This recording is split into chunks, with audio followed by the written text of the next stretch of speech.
Hello అండి, ఎలా ఉన్నారండి? వీడియో చూస్తున్న వాళ్ళంతా బాగున్నారా? నేను కూడా బాగున్నానండి. సబ్స్క్రైబ్ చేసుకున్న ప్రతి ఒక్కరికి చాలా చాలా థ్యాంక్స్ అండి.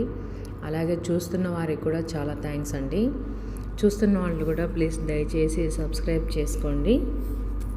ఈ వీడియో అయితే మీకు నచ్చుతుందని అనుకుంటున్నాను. ఈరోజైతే ఫిష్ కర్రీ అయితే చేస్తున్నానండి. ఇది మా అమ్మ ఈ విధంగా చేస్తుంది, అందుకే నేను కూడా అలాగే ట్రై చేశాను. ముందుగా అయితే చేపల్ని మంచిగా క్లీన్ చేసి పెట్టుకున్నానండి. ఉప్పు, నిమ్మకాయ వేసి మంచిగా క్లీన్ చేసి పెట్టుకున్నాను. తర్వాత చింతపండు నానబెట్టి చింతపండు మంచిగా పిసుక్కొని తర్వాత ఆ చింతపండు రసాన్ని అయితే ఈ చేపల్లో అయితే యాడ్ చేశానండి.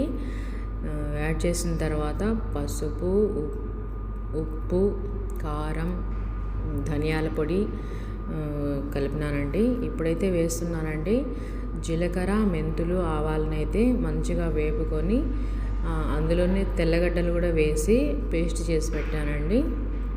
అంతా మంచిగా దగ్గరకు వచ్చేంత వరకు బాగా దంచి ఆ మిశ్రమాన్ని అయితే ఇందులో కలిపినాను. తర్వాత ఉప్పు అయితే యాడ్ చేస్తున్నానండి. చూస్తున్నారు కదా, చేపల పులుసు అయితే ఈ విధంగా అయితే చేస్తున్నానండి. తర్వాత ఆయిల్ కూడా యాడ్ చేసుకోవాలండి. ఆయిల్ యాడ్ చేసిన తర్వాత ఆ మిశ్రమాన్ని అంతటిని మంచిగా అన్నిటికీ పట్టేటట్టు కలుపుకోవాలండి. ముక్కలు చెదరకుండా మంచిగా కలుపుకొని పెట్టుకోవాలి. అలా పెట్టుకున్న తర్వాత చివర్లో అయితే మళ్ళీ ఒకసారి మనము ఇంకా ఉడికించుకోబోయే ముందు కొద్దిగా ఉప్పు కారాలు అయితే చెక్ చేసుకోవాలండి. ఒకవేళ తక్కువగా ఉన్నట్లయితే ఎంత సరిపడా ఉప్పును కారంను అయితే మనం అయితే మళ్ళీ వేసుకోవాలి.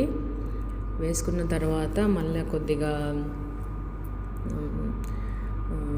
కరివేపాకుని అయితే యాడ్ చేసుకోవాలండి. పైన కరివేపాకుని యాడ్ చేసిన తర్వాత స్టవ్ ఆన్ చేసి స్టవ్ పైన ఇంకా ఈ చేపల పులుసు బాండిల్ని అయితే పెట్టేసి కొద్దిగా ఫస్ట్ 5 minutes అయితే హై ఫ్లేమ్లో అయితే మనం కుక్ చేసుకోవాలండి. అది కొద్దిగా మంచిగా కొద్దిగా బాయిల్ స్టార్ట్ అయినప్పుడు తర్వాత అయితే మంటనైతే సిమ్లో ఉంచుకోవాలి. సిమ్లో ఉంచుకున్న తర్వాత 5 minutesకి ఒకసారి మూత తీసి చూసుకుంటూ ఉండాలండి. అడుగు ఏమైనా మాడుతుందేమో అలా అనేది చెక్ చేసుకుంటూ ఉండాలి. బాండల్ని అయితే గరిటె పెట్టి అలా ఇలా తిప్పకుండా అటు ఇటు కదపాలండి. కదిపి తర్వాత ఇంకోసారి స్పూన్ అయితే తీసుకొని మధ్యలో అలా అనాలండి. ఎందుకంటే మనకు అడుగు అంటుతుందా లేదా అనేది తెలుస్తుంది. చూసారు కదండి, నేనైతే ఈ విధంగా చేస్తున్నాను. చివరిగా అయితే అనండి ఈ విధంగా చేయాలి. చాలా థ్యాంక్స్ అండి, మీరైతే చాలా సపోర్ట్ చేస్తున్నారు నన్ను.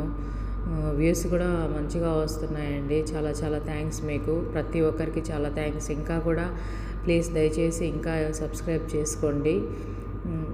సబ్స్క్రైబ్ చేసుకున్న వాళ్ళందరికీ చాలా థ్యాంక్స్ అండి. ఇంకా కూడా మీరు నన్ను సపోర్ట్ చేస్తారని అనుకుంటున్నాను. చాలా థ్యాంక్స్ అండి మీకు. చూస్తున్నారు కదండి, కర్రీ అయితే ఈ విధంగా అవుతుంది. నా డే ఆఫ్ రోజు అయితే ఈ ఫిష్ కర్రీ చేయడం జరిగిందండి. ప్రతిరోజు ఇలాంటి కర్రీస్ చేసుకోవాలంటే మనకైతే ఇక్కడ కుదరదు.